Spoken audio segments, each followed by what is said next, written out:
जय गणेश जी, जय गुरु जी। आज हम जानेंगे गणेश पुराण के चतुर्थ खंड के प्रथम अध्याय के बारे में, जिसमें कि गणेश जी एक दंत कैसे हो गए, इसका वर्णन बताया गया है। आइए विस्तार से जानते हैं। सूत जी बोले, शौनक, इस प्रकार कहकर भगवान नारायण मौन हो गए। तब नारद जी ने उनसे पुनः जिज्ञासा की, प्रभु, शिवा सुवन गणेश जी एकदंत क्यों हुए? उस विषय में मुझे बताने की कृपा कीजिए। यह सुनकर श्री नारायण बोले, शृणु नारद, वत्सल्यमिति हासं पुरातनम् एकदन्तस्य चरितं सर्वमंगलम मंगलम। अर्थात, हे नारद सुनो, मैं उन एक दंत गणेश जी के समस्त मंगलों के भी मंगल रूप परम पुरातन चरित्र रूप इतिहास को कहता हूँ। हे मुने, एक बार की बात है, राजा कार्तवीर्य आकेट के लिए वन में गया और बहुत से मृगों का शिकार करके थक गया। इसलिए उसने वह रात्रि वहीं व्यतीत की तथा उसकी विशाल सेना के पड़ाव का फैलाव महर्षि जमदग्नि के आश्रम तक पहुंच गया। जब रात्रि व्यतीत होकर प्रातःकाल हुआ तो सभी शौचादि से निवृत्त हुए। राजा कार्तवीर्य ने निकटस्थ सरोवर में स्नान कर श्री दत्तात्रेय प्रदत्त मंत्र का भक्तिभाव पूर्वक जप किया। उसके पश्चात राजा को भूख लगी तो सोचने लगा कि भोजन की व्यवस्था कैसे करें। जब कोई उपाय ना सूझा तो वह महर्षि जमदग्नि के आश्रम में जा पहुंचा। उसने वहां जाकर महर्षि को प्रणाम किया और उनकी आज्ञा पाकर विनीत भाव से सामने की ओर बैठ गया। महर्षि ने देखा राजा के ओष्ठ और तालु सूख गए हैं, इस कारण वह ठीक प्रकार से बोलने में भी असमर्थ हैं। तो उन्हें दया आ गई और कुशल प्रश्न के पश्चात उन्होंने उसे आशीर्वाद कर उसकी व्यग्रता का कारण पूछा। राजन, तुम्हारे मुख पर थकान के भाव स्पष्ट देखे जा रहे हैं, इसका कारण क्या है? राजा ने कहा, महर्षि, मैं कल दिन भर शिकार करते करते थक गया, उस पर भी कहीं भोजनादि की व्यवस्था नहीं हो सकी। मेरी सेना के सब लोग भी भूख प्यासे व्याकुल हो रहे हैं। राजधानी बहुत दूर है और साथ में कोई साधन नहीं, अतः ऐसी स्थिति में क्या किया जाए? आइए आगे जानते हैं। जमदग्नि द्वारा कार्तवीर्य को नियंत्रण देना।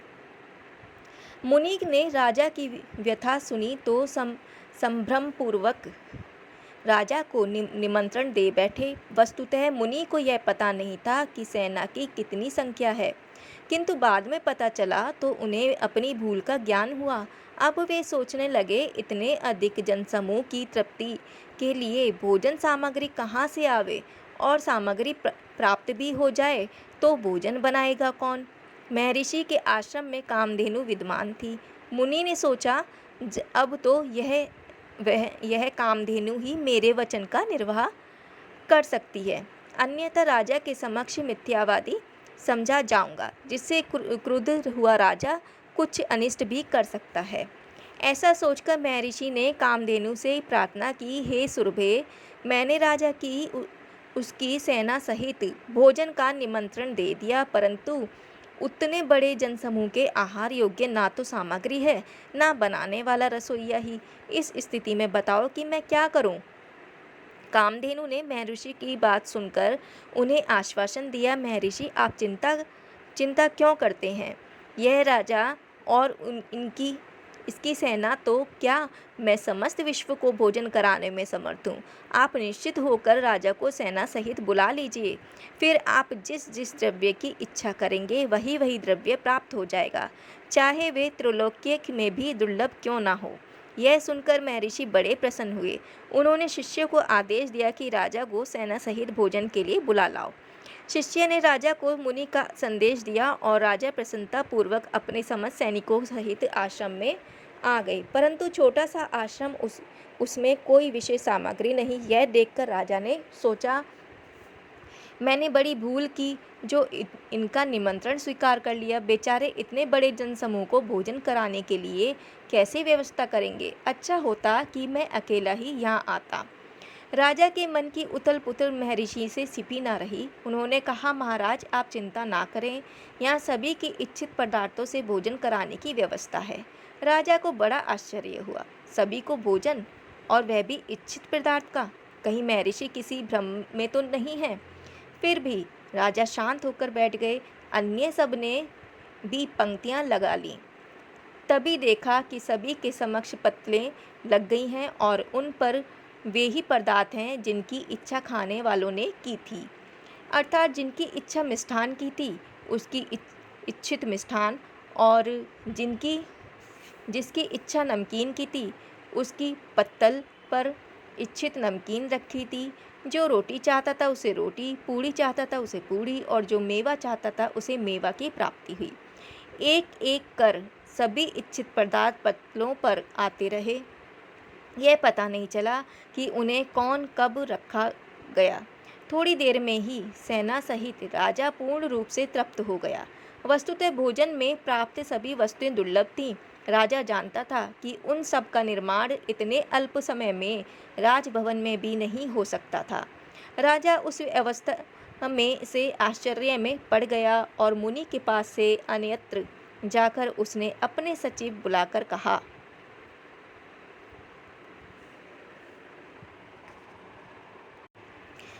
द्रव्याण्य तानि सचिव दुर्लभान्य श्रुतानि च ममासाध्यानि सहसा क्वागतान्य वालुक्य। अर्थात, हे सचिव, भोजन में परोसे हुए सभी पदार्थ अत्यंत दुर्लभ हैं। उनमें बहुत से तो ऐसे थे जिनके विषय में कभी सुना भी नहीं था। ऐसे अद्भुत एवं अत्यंत स्वादिष्ट पदार्थों में को तो मैं भी सहसा साध्य नहीं कर सकता।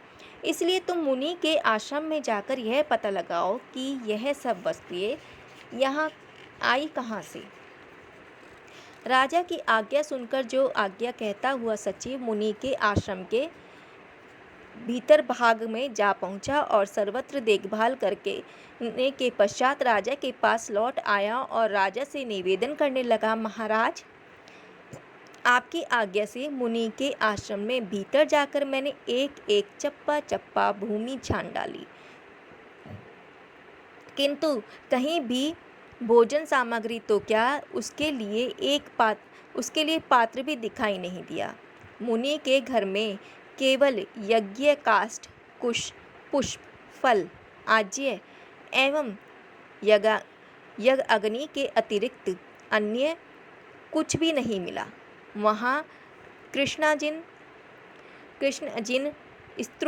स्त्रुवा एवं शिष्यों का समूह भी देखा, किंतु तेजस आधार रूप चष्यादि कहीं भी दिखाई नहीं दिया।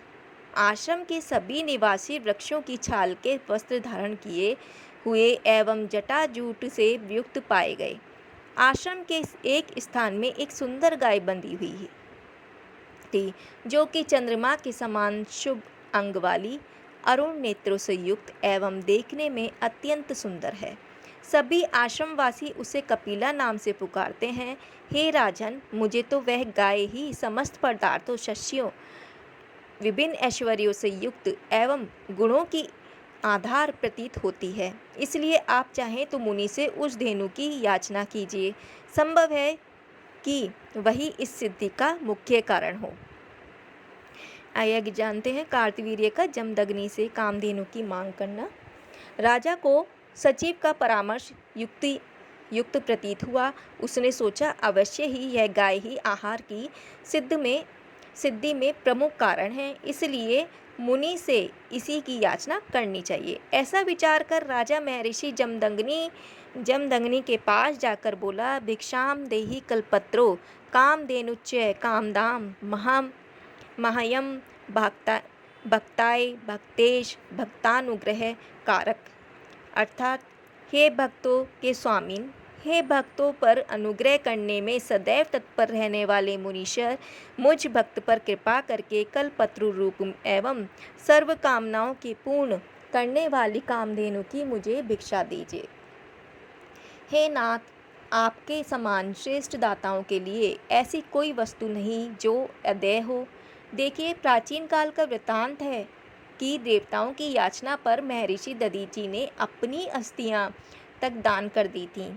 हे तपोधन, हे तपस्या की राशि से पूर्ण संपन्न मुनिनाथ, आप अपनी भ्रूभंगिमा द्वारा लीला मात्र से सहस्त्रों लाखों कामधेनुओं के समूह का सृजन करने में समर्थ हैं।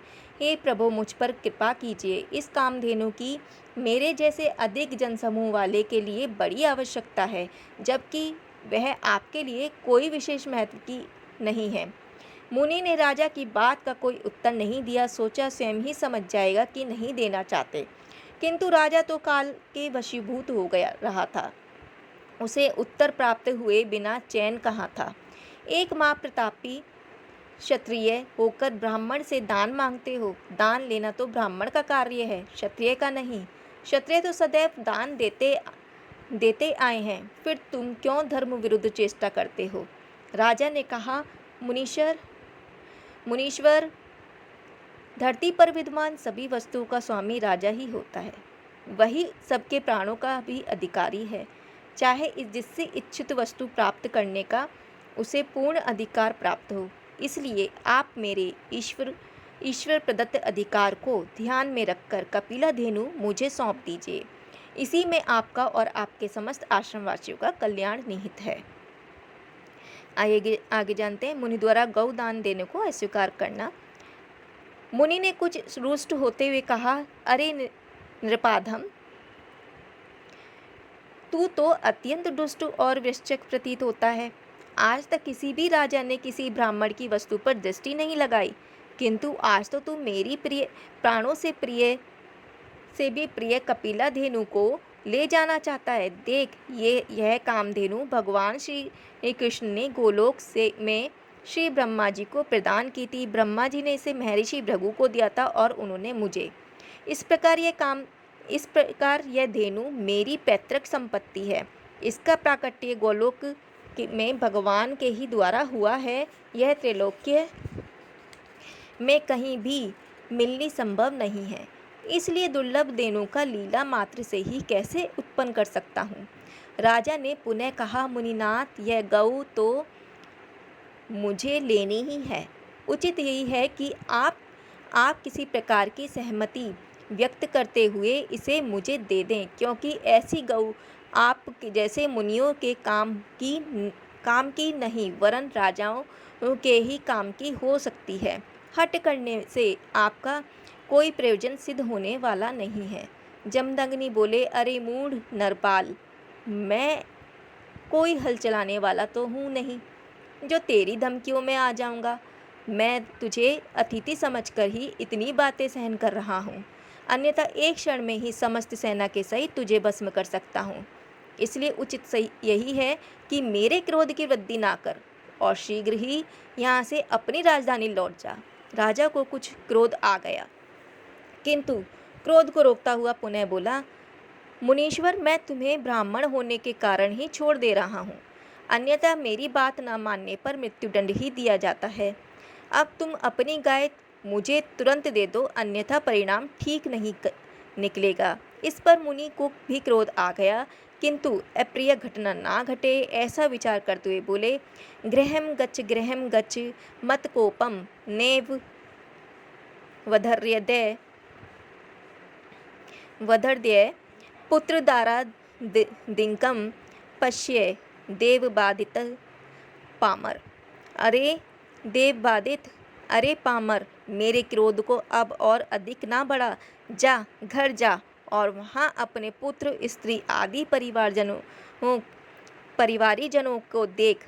व्यर्थ ही वाद विवाद करके नष्ट क्यों होना चाहता है। चतुर्थ